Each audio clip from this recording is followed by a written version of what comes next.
하나님의 말씀은 신명기 11장 8절에서 12절까지 말씀을 봅니다. 그러므로 너희는 내가 오늘 너희에게 명하는 모든 명령을 지키라. 그리하면 너희가 강성할 것이요 너희가 건너가 차지할 땅에 들어가서 그것을 차지할 것이며 또 여호와께서 너희의 조상들에게 맹세하여 그들과 그들의 후손에게 주리라고 하신 땅 곧 젖과 꿀이 흐르는 땅에서 너희의 날이 장구하리라.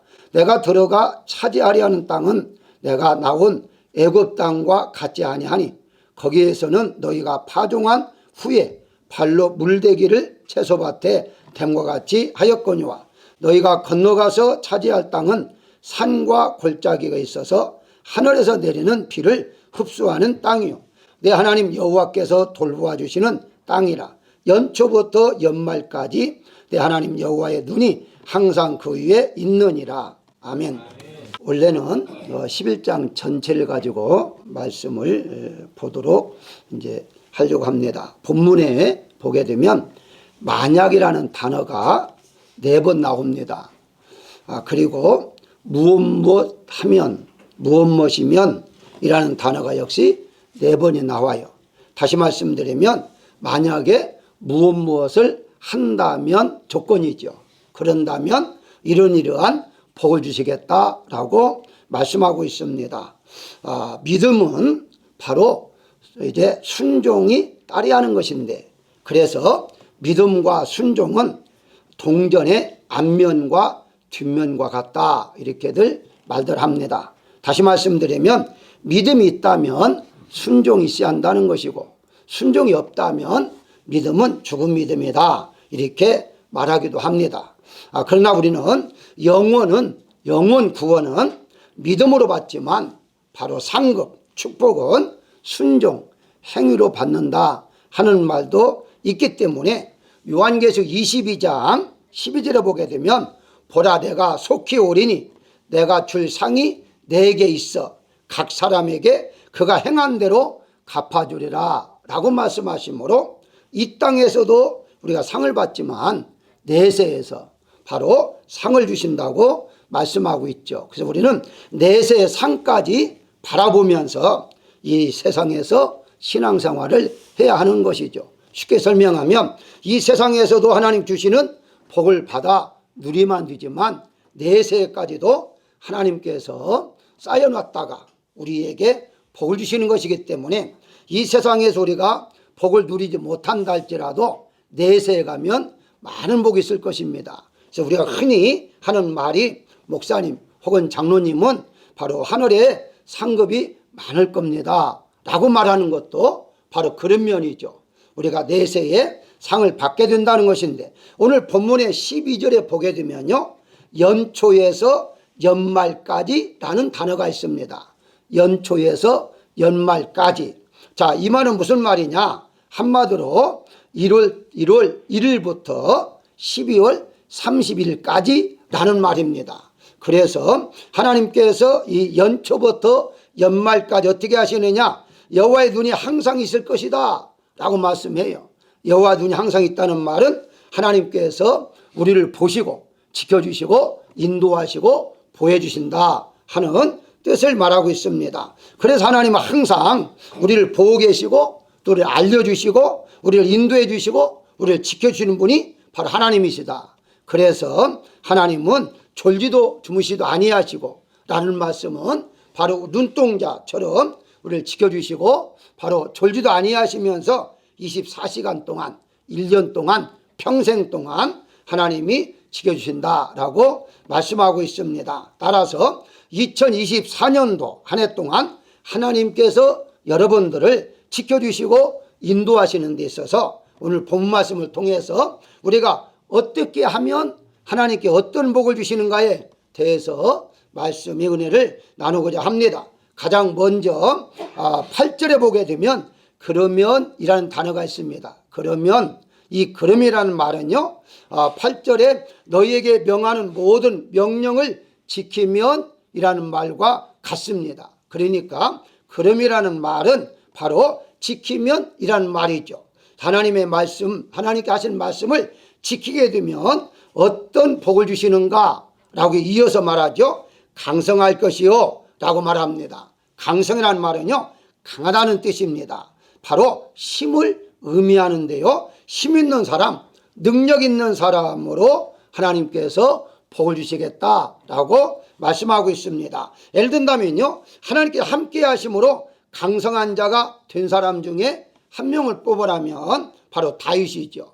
다윗은 사무엘하 5장 10절에 보게 되면 만군의 여호와 하나님께서 함께 계시니 다윗이 점점 강성하여지니라 라고 말하고 있어요. 하나님 함께 하니까 점점 능력자가 되더라 이 말이죠. 우리 자녀의 다윗은 힘이 없었잖아요. 근데 하나님이 함께함으로 말미암아 정말 한 나라를 탈 수 있을 정도로 능력자가 되었다라고 말하고 있습니다. 하나님의 명령을 지키면 이와 같이 강성한 자가 된다 하는데, 왜 강성해야 하느냐? 이어서 말씀을 보시게 되면 8절에 다시 땅을 차지할 것이다 라고 말을 해요. 힘 있는 자가 땅을 차지합니다. 힘이 없으면요, 옛날에는 땅을 빼앗깁니다. 있는 땅도 빼앗긴다는 것이죠. 그래서 땅을 차지하는데 어떤 땅? 가나안 땅이죠. 가나안 땅을 하나님께서 허락했는데 힘이 있어야만이 가서 이제 이미 살고 있는 족속들을 몰아내고 자기 땅으로 만들 수가 있다는 것인데요. 자, 그렇다면 이 땅만 차지하면 어떻게 됩니까? 아무 의미가 없죠.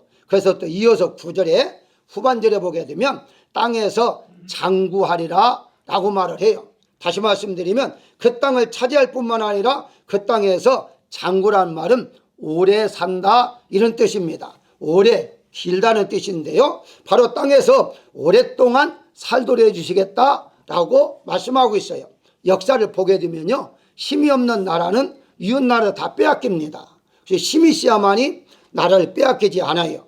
그래서 만약에 전쟁이 일어났다 그러면 아무리 잘 살아도 그 집은 빼앗길 수밖에 없죠. 나라가 빼앗기기 때문에 집까지 빼앗길 수밖에 없습니다. 그런 일이 일어나지 아니하도록 하나님께서 지켜주시겠다고 말씀하고 있죠. 자, 그래서 바로 여기에서는 장구란 말은 그게 보한다는 말도 되지만 또 다른 말을 보게 되면 장수한다라는 의미도 있습니다. 그래서 하나님께서는요, 하나님의 말씀의 명령을 지키면 바로 장수의 복을 주시겠다라고 말씀하고 있습니다. 장수의 복이란 다른 말하면 건강하게 오래 살게 한다라는 말과 같습니다. 그래서 성경에는요, 하나님을 믿는 자들에게 건강의 복을 주시고 장수의 복을 주시는 것을 볼 수가 있습니다. 사랑하는 여러분들은요, 이제 아직은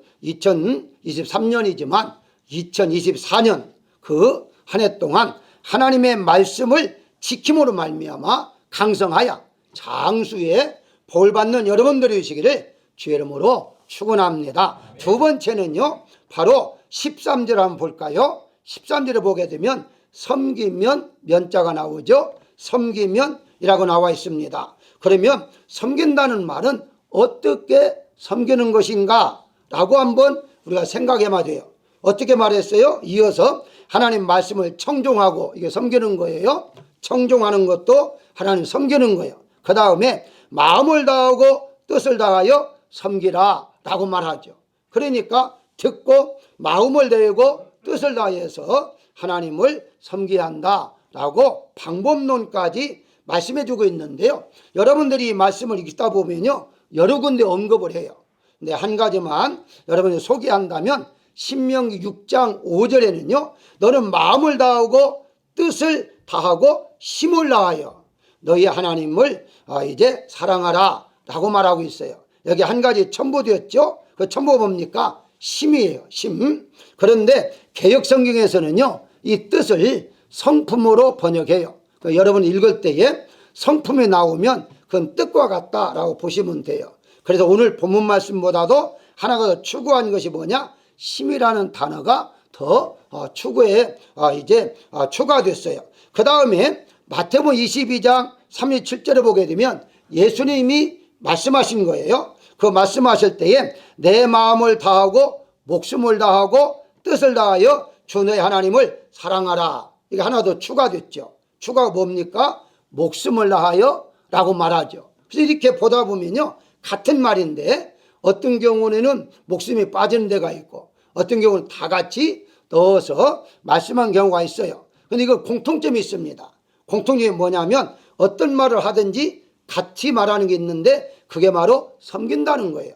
그래서 섬긴다는 말은 다시 말씀드리면 사랑하라 하는 말과 같아요. 그래서 여러분 읽다 보면요, 어떤 경우는 마음을 다하여 섬기라 라고 하는데 어떤 경우는 마음을 다하여 사랑하라 라고 해요. 같이 보시면 돼요. 그래서 하나님을 사랑한다는 말은 섬긴다는 말이에요. 그렇기 때문에 사랑이 없으면 섬김이 나올 수 없고요, 섬긴다는 자체가 바로 하나님을 사랑하기 때문이다, 이렇게 볼 수가 있는 것입니다. 그렇기 때문에 하나님을 우리가 사랑합니다 라고 한다면 하나님을 섬기는 것이다 라고 볼 수가 있는 것이죠. 요한일서 4장 8절에 보게 되면 하나님은 사랑이시라 라고 말씀하잖아요. 그래서 하나님은 사랑이시기 때문에 요한복음 3장 16절에 하나님이 세상을 이처럼 사랑하사 독생을 주셨다고 그래요. 자, 독생자는 어떻게 했습니까? 마태복음 20장 28절에 보게 되면 인자가 온 것은 섬김을 받으려 함이 아니라 도리어 섬기려 하고 자기 목숨을 많은 사람의 대속물로 주려 함이라 라고 말하고 있어요. 자, 정리합시다. 바로 사랑이란 무엇입니까? 사랑이란 자기 목숨까지 던지는 거예요. 섬기는 거예요. 그래서 사랑이라는 것은 섬김과 같다. 예수님은 우리에게 사랑을 보여주기 위해서 섬기는 자로 이 땅에 오셨다라고 말씀하시고, 그 섬김이 어디까지냐? 하나밖에 없는 목숨까지도 던지는. 그래서 우리가 정말 사랑하는 자를 위해서는 목숨을 던지잖아요. 그게 던지는 것 자체가 사랑 때문에 하는 건데 그 사랑이라는 것이 바로 섬김의 자세다라고 이렇게 말할 수가 있습니다. 자, 그렇다면 바로 우리가 하나님을 섬긴다는 의미는 무엇이죠? 나의 목숨까지도 하나님 앞에 드리는 거죠. 그게 바로 하나님을 사랑하는 거예요. 하나님께서 예수님의 몸을 이 땅에 오셔서 우리를 위해서 목숨까지 드리신 것처럼 우리 또한 하나님을 섬긴다는 말은요, 우리의 목숨까지도 하나님을 위해서 드리는 거다, 이렇게 이제 보시면 되는 것입니다. 자, 그렇다면 우리가 하나님 앞에 섬긴다는 것 자체가 그러면 나의 목숨을 드려야 하느냐, 이렇게 말할 수가 있는데 그 목숨까지 드리는 경우도 있죠. 그게 순교죠. 그렇지만 목숨을 드린다 하지 않는다 할지라도 다른 것으로도 얼마든지 섬길 수가 있다, 이렇게 보시면 되는 것입니다. 자, 그렇다면 섬긴다는 것 자체가 무엇이냐 하는 것을 우리가 알아야 하는데요, 이 바울은 이렇게 말합니다. 로마서 15장 25절에 보게 되면 성도를 섬기는 일로 예루살렘에 간다 라고 말하므로 이 섬긴다는 것이 하나님만 향하여 우리가 섬긴다는 말이 아니라는 것이죠. 쉽게 해서는 어떤 분은요, 섬긴다는 용어 자체는 하나님 앞에 예배하다, 경배하다로만 사용해야지 일반 사람들 사용할 수가 없다, 이렇게 주장하는 사람이 있는데요, 그렇지는 않아요. 바울을 보게 되면요, 바로 성도를 섬긴다 라고 해서 목회하는 것 자체가 하나님을 섬기는 걸로 그렇게 말하고 있어요. 예를 든다면 예수님께서도 마태복음 25장 40절에 보게 되면 내 형제 중에 지극히 작은 자 하나에게 한 것이 곧 내게 한 거다, 이렇게 말하므로 나를 섬기는 것은 바로 작은 자, 가난한 자, 약한 자, 이런 자들 돌보는 것도 나를 섬기는 거다, 그렇게 말하고 있습니다. 그러면 무엇이냐? 섬긴다는 것 자체는 바로 하나님 앞에 예배드리는 것도 섬기는 것이고, 여러분들이 지금 예배드리는 것 자체가 이미 하나님을 섬기는 것이고, 교회에서 봉사하는 것, 그거 다 섬기는 것입니다. 그래서 이 섬기는 것은 포괄적으로 생각해야지 단지 예배만 드리는 것만 가지고 섬긴다고 볼 수가 없다는 것이거든요. 자, 그렇다면 섬길 때에 무엇을 준다고 했습니까? 여기 보게 되면 쭉 읽어보면 물질의 복을 주신다고 말씀하고 있어요. 그러니까 주의 일을 하게 되면 바로 물질의 복을 하나님이 허락하신다 하는 것인데요, 한번 예를 들어 보실까요? 우리가 나를 위해서 하나님을 섬길 것인가 하는 관점에서, 그럼 대부분이 그래, 내가 예수 믿는 것은 나를 위해서 믿는 거지 이렇게 생각할 수가 있어요. 그런데 사실은요, 이 섬긴다는 말은 나를 위한 것이 아니라 하나님을 위한 거죠. 왜 그럴까요? 하나님 위하면 자연스럽게 하나님께 우리에게 필요한 것들을 주시는 거죠. 목적이 내가 복을 받기 위해서 하나님을 섬기는 것이 아니라 바로 하나님은 하나님이기 때문에 섬기는 것이다. 예를 들어 볼까요? 부모가 돈이 많아가지고 자녀 입장에서 부모한테 유산을 좀 받아야지 그런 마음으로 부모를 섬긴다면 그건 섬기는 것이 아니죠. 속이는 거죠. 그러니까 부모의 재산 때문에 내가 부모를 섬기는 것이 아니라 부모이기 때문에 섬기는 것이다. 그러면 자연스럽게 부모니까 섬기게 되면 부모 입장에서 바로 가지고 있는 재산을 자녀에게 주는 것이죠. 마찬가지로 하나님도 마찬가지입니다. 내가 하나님 앞에 구원받기 위해서 복받기 위해서 하나님을 섬기는 거 뭐 어느 정도 이해가 되죠. 그렇지만 목적은 아니죠. 우리는 하나님이시기 때문에 하나님을 섬기는 거예요. 그래서 섬기다 보면 하나님께서 오늘 본문에 약속한 대로 우리의 필요한 물질을 허락해 주신다 하는 것이거든요. 그러니까 어떤 목적을 가지고 섬기는 것이 아니라 하나님이시기 때문에 우리는 하나님을 섬기는 것이다. 그래서 우리가 일상생활에 신앙생활의 모든 것들이 다 봉사하고 이런 모든 것들이 하나님을 섬기는 것이라고 성경에는 말씀하고 있습니다. 올해 한 해 동안 2024년도에 여러분들은 하나님을 섬기고 모든 봉사를 통해서 바로 물질적인 축복받기를 주의 이름으로 축원합니다. 세 번째는 의지하면 22절 한번 볼까요? 22절을 보게 되면 의지하면 면이 나오죠. 의지하면 24절에 어떤 걸 주시겠는가? 너희보다 강대한 나라들을 차지할 것이다. 24절에 너희 발바닥으로 밟는 곳은 너희의 소유가 되리라. 그리고 25절에 너희를 두려워하고 무서워하리라. 그게 공통점이 뭐죠? 강대국이 되어진다는 거예요. 강대국이. 그러니까 우리가 오늘날에 미국은요, 전 세계에서 가장 강대국이라고 지금 말하고 있지 않습니까? 그 이유에 대해서 여러 가지 말들을 합니다만은 우리 기독교적으로 말을 하게 된다면 미국으로 이민 온 사람들이 가장 먼저 한 일이 뭐예요? 믿음으로 하나님을 섬겨서 교회를 먼저 짓는 일부터 했다는 사실은요, 역사적으로 이미 나와 있습니다. 초대 때에 이제 14개의 주가 만들어지고 그 주에서 일하는 주지사 이런 사람들, 당시 일하는 사람들이 거의가 다 목사들이 일을 했어요. 목사들이 주지사도 하고 이런 식으로 했습니다. 무엇을 의미합니까? 바로 교회를 세우고 학교를 세우고 병원을 세우고, 거기서 중요한 것은 선교사를 전 세계에 가장 많이 파송한 나라가 미국입니다. 자, 그러다 보니까 하나님께서 미국을 강대국으로 하나님 복을 줄 수밖에 없는 거죠. 바로 오늘 본문 말씀에 나온 그대로 실천하니까, 하나님만 의지하고 하나님을 믿고 살아가니까 하나님께서는 강대국으로 그렇게 복을 줬다는 거예요. 이런 일은요, 우리 한국도 마찬가지입니다. 여러분 알다시피 한국이 얼마나 정말 못 살았습니까? 이건 뭐 몇백 년 전이 아니라 우리 시대에 이미 다 지금 현재 아마 60세 이상만 되더라도요, 한국의 그 가난할 때에 그때 다 살았던 사람들입니다. 정말 가난해서요, 뭐 옷을 못 입고 그냥 제 기억에 5살까지 옷 안 입고 그냥 돌아다니는 아이들도 많았습니다. 신발도 없이 그냥 맨발도 단 사람 많았고요. 밥을 못 먹으니까 못 먹으면요, 저는 이제 어렸을 때는 몰랐죠. 어느 때 보면 아이들이 배가 이렇게 뻘룩 나온 사람이 있어요. 그러면 저는 어렸을 때니까 밥을 많이 먹었나 이렇게 생각했는데 그게 아니답니다. 밥을 못 먹으면요, 아이들이 배가 뻘룩 나온대요. 그러니까 그런 아이들이 많았어요. 그 정도로 밥을 먹지 못하고 가난 나라인데 갑작스럽게 이제 부자가 됐잖아요. 우리나라 여러분 알다시피 얼마나 참 잘 삽니까? 이런 것들이 일반 사람들이야 닳게 해석하지만 우리 기독교인 입장에 볼 때에는요, 하나님이 정말 우리나라에 복을 주신 것이죠. 왜냐하면 하나님을 정말 잘 믿었잖아요.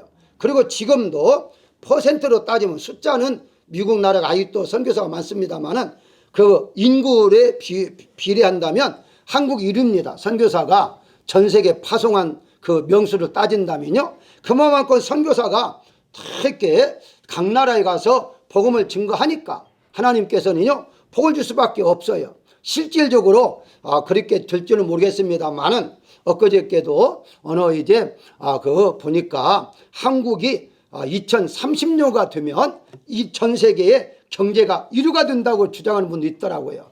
뭐 그렇게 하면 너무 좋겠습니다만은 어쨌든 안 된다 할 때는 기분이 좋더라고요.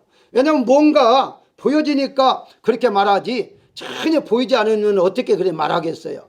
2023년도 앞으로 6년밖에 남지 않았는데 6년이 되면 미국을 제치고 우리 한국 1위가 된다? 상상만 하더라도요, 뭐 믿지 않는 사람도 있지만 어쨌든 말하는 거 좋아요. 그래서 어떤 분들은요, 우리 한국을 그렇게 대단하게 생각하는 것은 그만큼 하나님께서 우리 한국에 복을 준다 하는 걸 믿기 때문에 그런 말도 할 수가 있는 것이죠. 어쨌든 간에 강대국으로 하나님께서 역사하신다는 것인데, 그렇다면 하나님을 의지한다는 게 무슨 말이냐 하는 거예요. 의지한다는 거, 이건 다른 말로 말하면 맡긴다는 말과 같아요. 여러분들이 성경 읽다 보면 맡기라 하는 말이 나와요.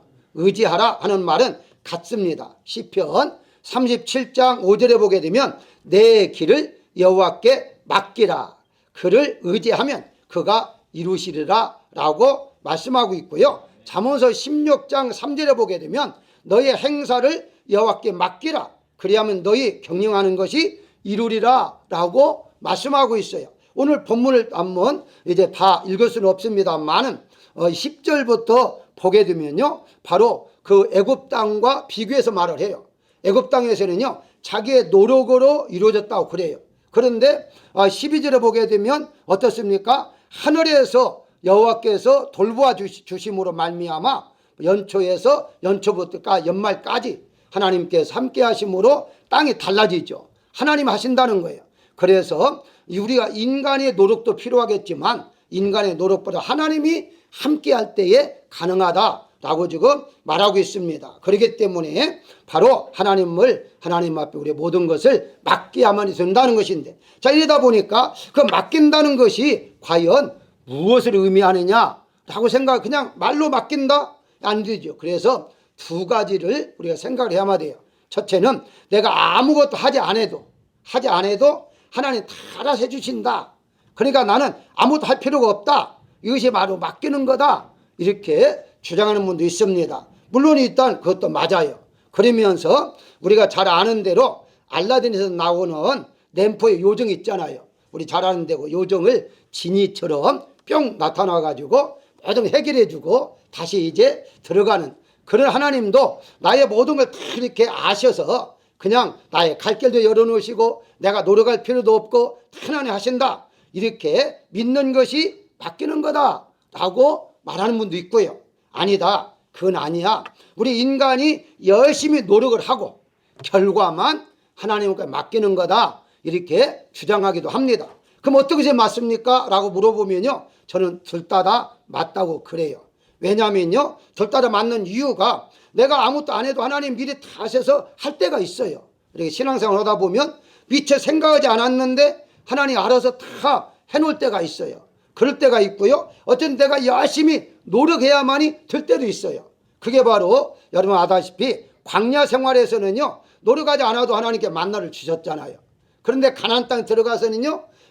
그 씨를 심어야만이 내가 노력해야만이 거두어서 생활할 수 있었거든요. 그래서 둘 다 맞기 때문에 바로 맡긴다는 말은 그때그때 따라서 하나님 앞에 맡기고 살면 되는 거죠. 그래서 내가 어떤 노력을 하려고 한다 할지라도 그 전혀 효과가 없을 때가 있습니다. 그럴 때는 결과를 하나님 앞에 맡길 수밖에 없죠. 하나님의 뜻대로 행하라 할 수밖에 없는 거죠. 그러다 보니까 그러면 우리가 100%의 노력 중에서 몇 %까지 노력을 해야 할 것인가 라는 점도 또 의문점이 있을 거예요. 내가 다 100% 노력해버리면 맡기지 않는 건 아니냐, 내가 한 건 아니냐 이렇게 말하기도 하는데요. 그렇지는 않습니다. 왜냐면요 100%까지 노력하는 것도 하나님 힘을 주셔야만 하는 것이지 내가 한다고 해서 되는 것이 절대 아니다는 거예요. 그래서 우리가 믿음이 들어가면 들어갈수록 내가 모든 걸 노력한다 할지라도 그 노력하게 하신 그 자체가 내가 아니라 하나님의 은혜였다는 것을 깨닫게 되는 거죠.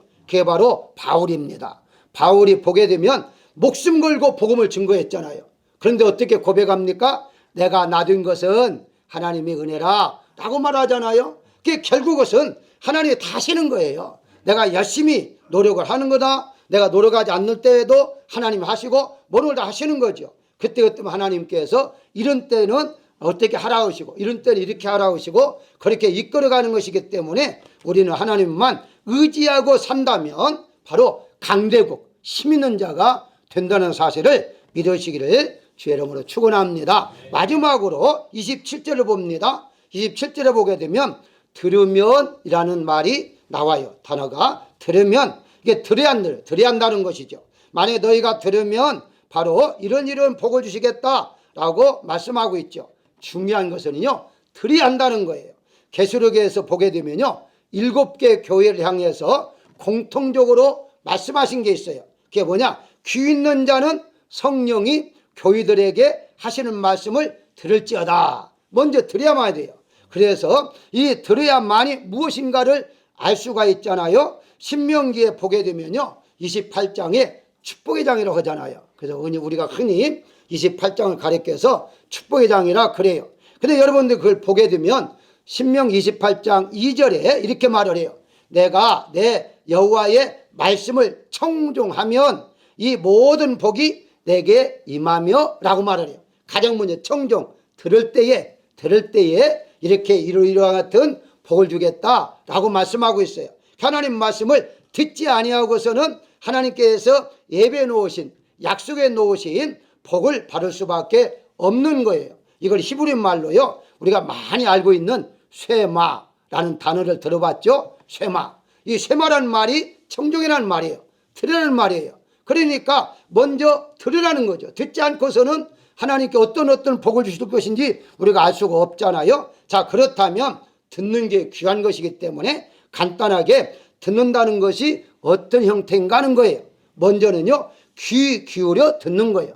귀를 기울여 듣는 겁니다.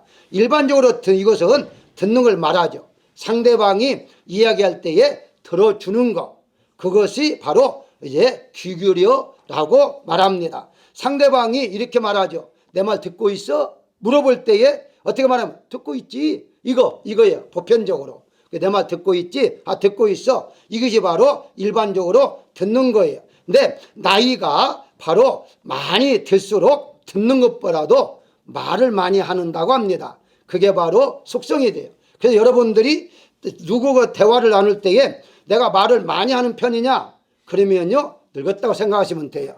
그 말이 적게 하고 듣는 것이 많으냐 하면은 그것은 아직 젊다라고 생각하시면 됩니다. 사람이 듣는 것이 그렇게 싫어한대요.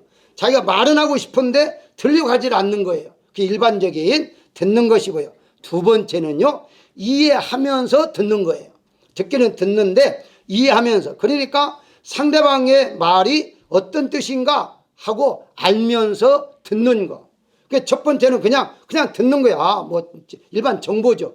그랬어 그런 거 끝나죠. 그런데 이 두 번째 단계에서는요, 이해를 하면서 듣는 거죠. 그런 말이었구나 하는 것이죠. 예를 든다면 우리가 흔히 미국에서 이렇게 하죠. 난 영어를 들을 수 있어 라고 말할 때에, 영어를 들을 수 있다는 말은요, 그 뜻이 무엇인지를 이해한다는 말로 우리가 해석하잖아요. 그러니까 이해를 못하면 듣는다는 말을 우리는 못하는 거죠. 그렇지만 영어가 우리한테 안 들립니까? 단어는 들리죠. 그런데 무슨 뜻인지를 모르는 거죠. 그래서 듣는다는 것은 이해한다는 말과 같다라고 보시면 되고요.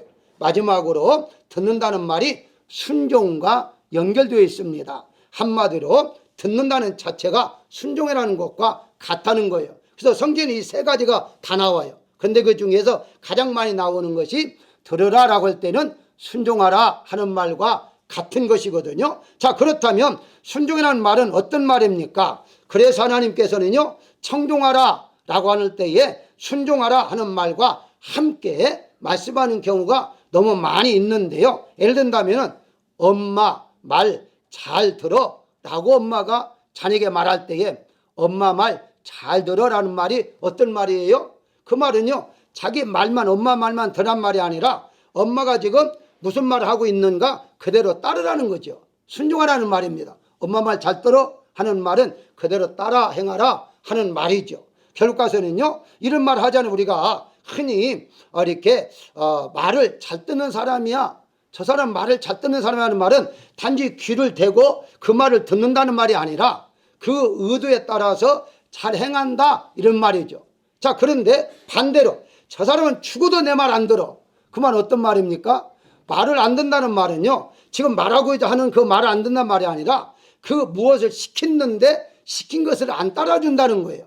그럴 때에 내 말 안 들어, 이렇게 말하는 거죠. 결과는 무슨 말이냐? 하나님 말씀을 들으면이란 말은 순종하는 말과 같다라고 보시면 되는 것입니다. 따라서 첫 번째는요, 들어야죠. 그리고 이해를 해야죠. 그리고 이해한 것을 행동으로 옮겨야 한다, 순종해야 한다. 그럴 때 어떻게 합니까? 그럴 때에 오늘 본문에 보게 되니까 약속하신 축복들을 다 하나님께서 허락해 주시겠다고 분명히 말씀하고 있습니다. 그렇기 때문에 우리 하나님의 말씀, 우리 한 해 동안 하나님 말씀을 듣고 듣는 걸로 끝나지 말고 그 말씀대로 살아보려고 노력을 해야 됩니다. 순종해야 한다는 거죠. 순종할 때에 바로 이렇게 말씀대로 약속대로 우리가 복을 받을 수가 있다는 것입니다. 특별히 이제 남자들이 여자의 말을 잘 안 들을 때가 있잖아요.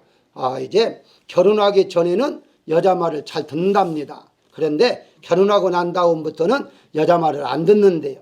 그런데 그것을 통계 연구해 본 결과 그 왜 그런지 원인을 모른답니다. 근데 심리학자들이 그 연구를 해봤는데요. 그 연구한 결과가 무엇이냐라고 할 때에 남자들이 나이가 들면 이해력이 떨어진대요. 이해력이 떨어져 가지고 아내의 말을 잘 못 알아듣는답니다. 심리학자들 하는 말이에요. 근데 그는 말이 맞는 것 같아요. 옛날에 한 번 말하면 듣는데 저도 몇 번 말을 해야 알아들어요. 왜 그런지 모르겠어요. 그게 바로 심리학자들은 나이가 들면 남자들은 그만큼 이해력이 떨어져서 그렇다. 여자분들이 이해를 해 주셔야 해요.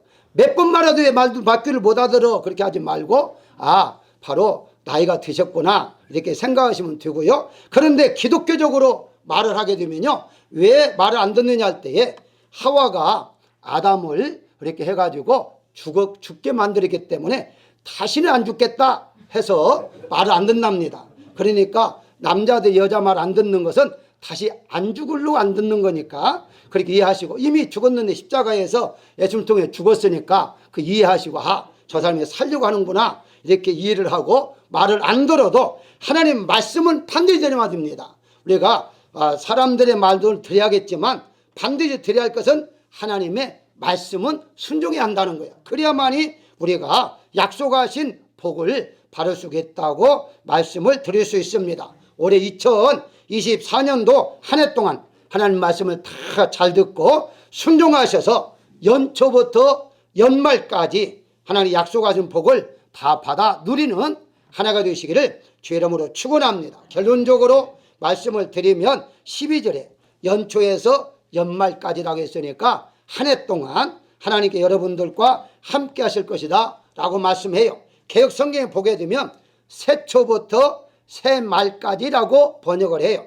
세번역에 보게 되면 정초부터 섣달 구문날까지 라고 말합니다. 이걸 볼 때에 우리 한국의 단어들이 참 풍성하구나 하는 걸 느꼈어요. 여러 가지로 번역할 수 있잖아요. 공통점은 뭐예요? 다 똑같은 말씀이에요.